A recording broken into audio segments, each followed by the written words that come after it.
It was a quiet day at the yard for Thomas the Tank Engine. He was a little drowsy in comfort. His crews were talking each other while at the break. It seems that a new engine will be coming to Sodor, like the Fat Controller said his fireman. Well, is it arrived? Asked his driver. Well, a few minutes or so, answered his fireman. What is a new engine looks like? Asked Thomas sleepy. He just heard a conversation from his crews and he wasn't too keen for sure until just then. The sound of familiar horn in distance. A new engine was only a little diesel shunter with yellow paint on his side and nameplates called Ernest. Ernest stopped as he saw Thomas resting at the siding. Hello, said Ernest. Who are you? I'm Thomas and I have this branch line for so many years then, said Thomas the Tank Engine. So you're Thomas, said Ernest. I'm Ernest the engine car and I came to Sodor and helping out with shunting while Gale and Stevie running their money. That's quite nice, said Thomas, but there's so much shunting to do and I need shunting trucks in proper places. Mine and you have your own work, you know.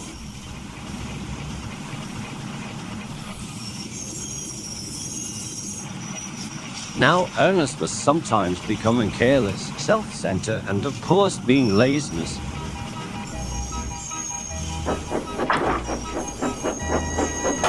Soon Thomas and Ernest were both shunting trucks from the yard. Things went so well, but things had gone wrong.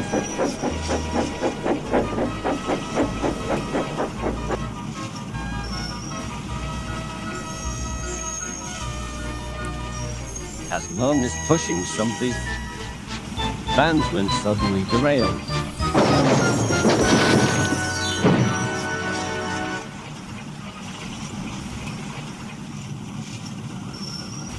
If some of those diesel shunters like you weren't careful or pay attention, none of us wouldn't happen, snapped Thomas.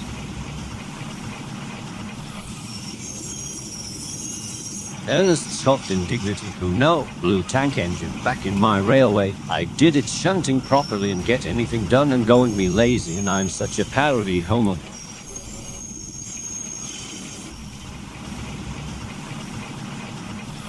Thomas scolded and he puffed away to get the cranes to derail the van. Ernest was cross and he wanted to pay Thomas out.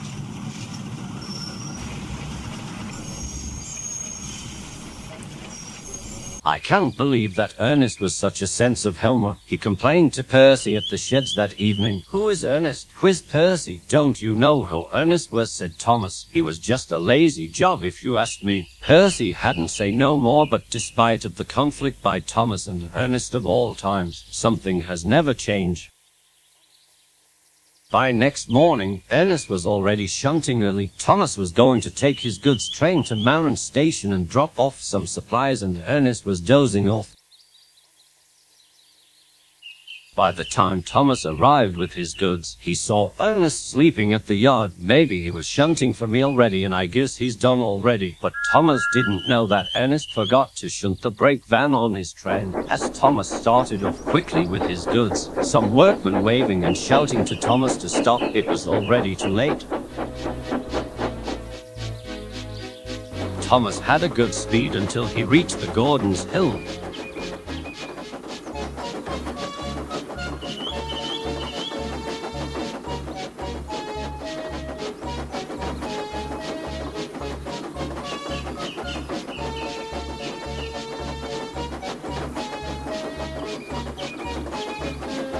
Thomas struggled with his train at the big hill and he made a good effort until he reached the top.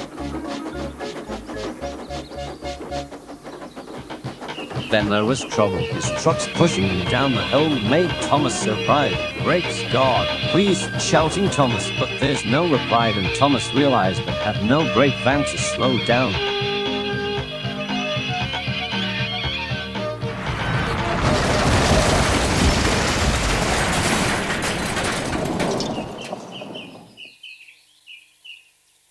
Thomas came right off the tracks by a bumpy section of the track. Luckily, no one was seriously injured. The Fact Controller arrived at the scene along Percy with breakdown train. Thomas, how come there's no brake van on your train, and how did this happen? Asked the Fact Controller sternly. I am sorry, sir, quivered Thomas before his expression turns in. It was Ernest who did not couple the brake van on my train. The Fact Controller was stunned. So it was Ernest. Well, you might go to the works and I'll speaking to him later, but next time you need a brake van to slow things down, which prevented an accident, and Percy will do your work as well his own. Percy was worried, but he couldn't let with his best friend down, and it was challenged, but that's another story.